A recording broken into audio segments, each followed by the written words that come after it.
got it all. They got great DBs. They got a couple good freshmen that have been playing and have been playing really great minutes back there. And then they got a great D line. They have great all over the field pretty much. So they do a lot of things, just trying to confuse the quarterback, trying to give us different looks, and even post snap. They're maybe running to one thing, but just really tricking us and heading back to, like, they might be faking like they're going cover 2, going back to cover 1.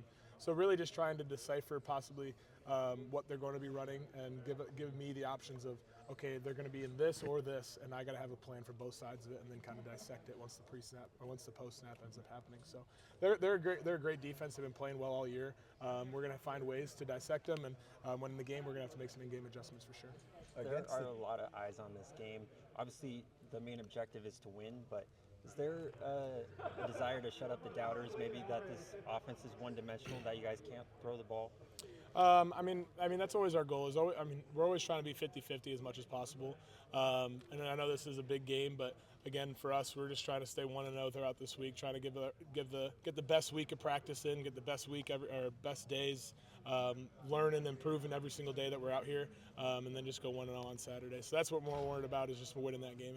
You talk about the process of, like, you need to believe that you can win the game at the beginning of the week. Like, where did you kind of develop that mindset? We actually had Mike Hayes came into the team talking to us, kind of talking when he sat with the leadership group, talked about his leadership style in the Navy, and he kind of talked about just the broad scheme of just relationships with your teammates and how it is being a Navy SEAL when you're having to work with others and then also lead a team like that. And one of the things that he always kind of talked about when you're doing that Navy SEAL training is when people said, I believe 99% of the time, or 99% that I'm going to make it through this. Like, there's that 1% of doubt, and he kind of just kept on talking about, don't leave any doubt out there. Have 100% belief that you're going to win. Have 100% belief that you're going to achieve something, and your mind will automatically start kind of putting things in the right direction for you to be successful. When you have a game, when was that?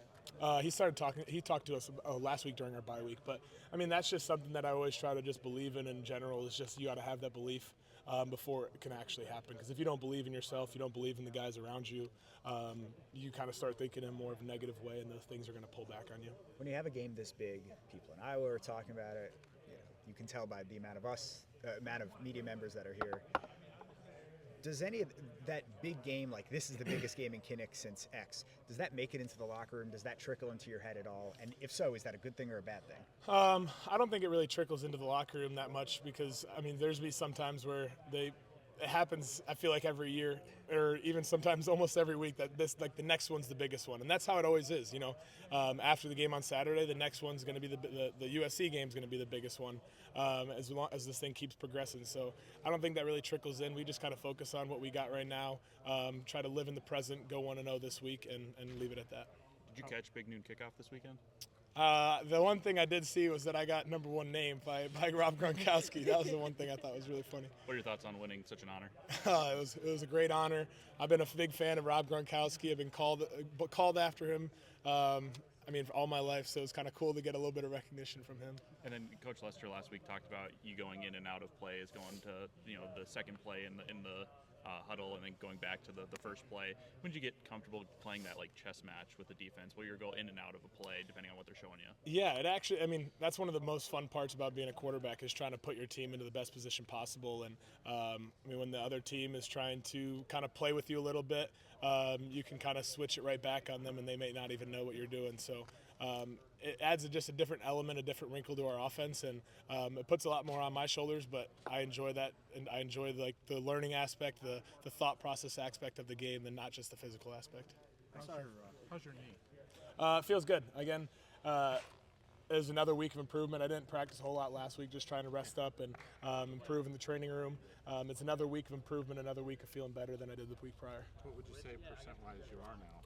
I don't know if there is a certain percentage I can say, but it's really just I feel better than I did the week prior. I feel better than the last game. Are you so still it's living getting in the training room now? Still living in the training room as much as I can. Last week, the trainers got a couple days off. I got a couple days off. Just getting away from football during the bye week, and that felt good. But now we're back at it. So obviously, rest and rehab is important when you guys have a bye week to be able to get yourself away from football and clear your mind a little bit. But how do you guys keep momentum going when you had that 3-0 stretch, and then obviously you're not practicing as much?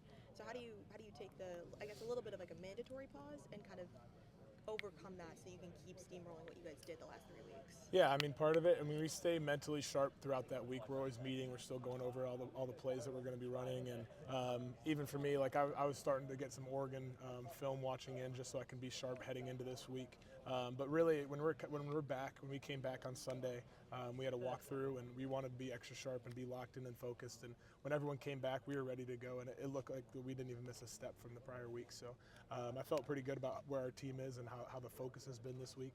And we're going to hopefully just keep this thing rolling the rest of the year. It's a matchup of competing, contrasting styles. You guys really did a good job of making Indiana play to you guys. What are keys to do that? One, it just starts with just controlling the football. You know, I feel like, I mean, I don't know what the exact stat is, but most of the time, the team that controls the football, the team that wins the time of possession, usually wins the football game. So, just making sure that we keep the ball in our hands. You know, we're going to run the ball a good amount. We're going to throw the ball when we need to in certain situations and try to keep them off balance as much as we can. But again, controlling the football, keeping our defense off the field is going to be the best thing for us. Coach Lester said it was quite of an adjustment to throw with the brace on. I know you said you played with the brace before, but he said it was maybe causing you to have a high-low accuracy situation. Do you feel like you've gotten the accuracy situation drilled out? And then what is the adjustment to playing with the brace? Yeah, I mean, the first couple of weeks, my knee wasn't feeling 100%, so I didn't feel like I could come through on a lot of my throws. I wasn't stepping through. I was using a lot more arm. And as my knee has improved throughout the weeks and even heading into this week, I feel like I've been coming through some more of my throws. And it wasn't more of the brace. It was more of just like the knee not feeling 100% during the accuracy issues at the first couple days after the bye week. So Tim was also talking about Warren and Billy, just like what they've been able to do to watch Oregon for like a week before even talking to you guys, to get like a more fully painted picture when it's a defense that does everything that they do and has the athletes they do. Like, just how much of a benefit is that, particularly in a bye week where you need all the prep you can get? yeah, it's huge, and especially when we're maybe on like a Sunday or Monday at the beginning of the week, maybe Coach Lester hasn't watched that much film yet about the next team because he was more worried about the last game that we were playing. He sometimes lets Coach Warren lead some of our meetings, and then he can kind of really dissect and know everything that we're going to be facing. And by the end of the week, obviously Lester's watched enough film for the game, but it adds just a huge benefit because he can explain it in much more in depth because he's already seen it multiple times over, and it just gives them all a head start on the week. And we're already so ahead this week since the bye week, especially, but even just in weeks prior that we can end up having an off day on a Thursday that we normally do, which is different than most teams, which is really nice. So.